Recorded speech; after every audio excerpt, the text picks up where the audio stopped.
Welcome to Shakti Infotech Diploma in Computer Application lesson number 25. இந்த லெசன்ல நாம MS Word குள்ள இருக்கிற ஸ்டைல்ஸ் குரூப் பத்தி பார்க்க போறோம். ஓகே. MS Word ஓபன் பண்ணிக்கிறேன். இங்க இருக்கிற இந்த குரூப்போட பேரு தான் ஸ்டைல்ஸ் குரூப். ஓகேங்களா?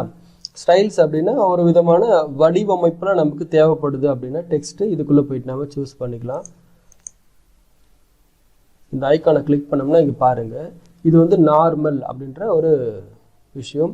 ஹெட்டிங் 1, ஹெட்டிங் 2, டைட்டில், சப்டைட்டில் இந்த மாதிரி எம்பசிஸ் சொல்லிட்டு நிறைய விதமான விஷயங்கள் இதுல இருக்கு.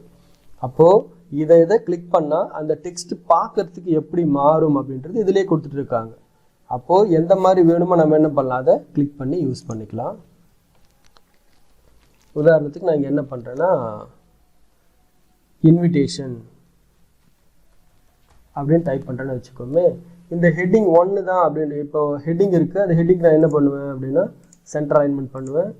செலக்ஷன் பண்ணிட்டு கொஞ்சம் போல்ட் சைஸ் கொஞ்சம் மேபி இந்த தீம்ஸ் ஏதாச்சும் இந்த மாதிரி மாத்துவோம் இல்லைங்களா. இந்த மாதிரியான வேலைகளை ப்ரீ டிஃபைன்டாவே சில விஷயங்கள் இந்த ஸ்டைல்ஸ்க்குள்ள கொடுத்திருக்காங்க.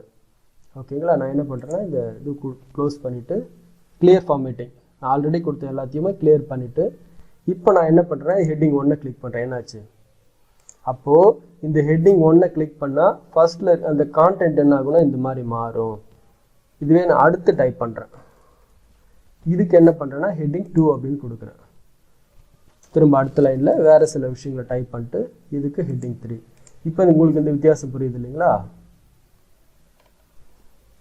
அப்போ ஒவ்வொரு டூல கிளிக் பண்ணும்போது என்ன ஆகும் அது ஆட்டோமேட்டிக்கா மாறும். எனக்கு இது வந்து நார்மல் இருக்கட்டும் அப்படினா திரும்ப நார்மல். ஓகேங்களா? அப்போ ஒவ்வொரு இந்த டூலையும் கிளிக் பண்ணும்போது அதுக்கு ஈக்குவலண்டா இருக்கிற இந்த வேர்ட் எப்படி மாறுதுன்றதை மட்டும் பார்த்துக்குங்க. அப்போ நீங்க டைப் பண்ணக்கூடிய விஷயங்கள் அந்த மாதிரி தேவைப்படுது அப்படின்னா என்ன பண்ணலாம் அந்த சமயங்கள்ல அதை யூஸ் பண்ணிக்கலாம். ஸோ சிம்பிளா புரிஞ்சுக்கிறதா இருந்தா இந்த ஸ்டைல்ஸ் அப்படின்றது என்னன்னா டெக்ஸ்ட்டுக்கு MS வேர்டே ப்ரீடிஃபைன்டாகவே சில ஸ்டைல்ஸை நமக்கு கிரியேட் பண்ணி கொடுத்துருக்காங்க. அது நமக்கு தேவைப்படுது அப்படின்னா இந்த குரூப்புக்குள்ளே போயிட்டு எடுத்துக்கலாம். இதுக்குள்ளே நிறைய விதமான ஸ்டைல்ஸ் இருக்குது. நீங்கள் என்ன ஹெட்டிங் வச்சுருக்கீங்களோ இல்லை என்ன கான்டென்ட் வச்சுருக்கீங்களோ அந்த கான்டென்ட் எப்படி டிஸ்பிளே ஆனால் நல்லா இருக்கும்னு உங்களுக்கு தோணுதோ அதுக்கு தேவைப்படுற மாதிரியான சில விஷயங்களை இதை கிளிக் பண்ணாலே போதும் உங்களுக்கு என்ன ஆகும் ஆட்டோமேட்டிக்காக இங்கே மாறிடும். ஓகேங்களா? அவ்வளோதாங்க விஷயம். நீங்கள் பண்ண வேண்டியது சும்மா ஏதாச்சும் ஒரு டைப் பண்ணுங்கள். உள்ளுக்குள்ளே போயிட்டு ஒவ்வொன்றா கிளிக் பண்ணி எப்படி வேலை செய்யுது அப்படின்றத மட்டும் பாருங்கள்.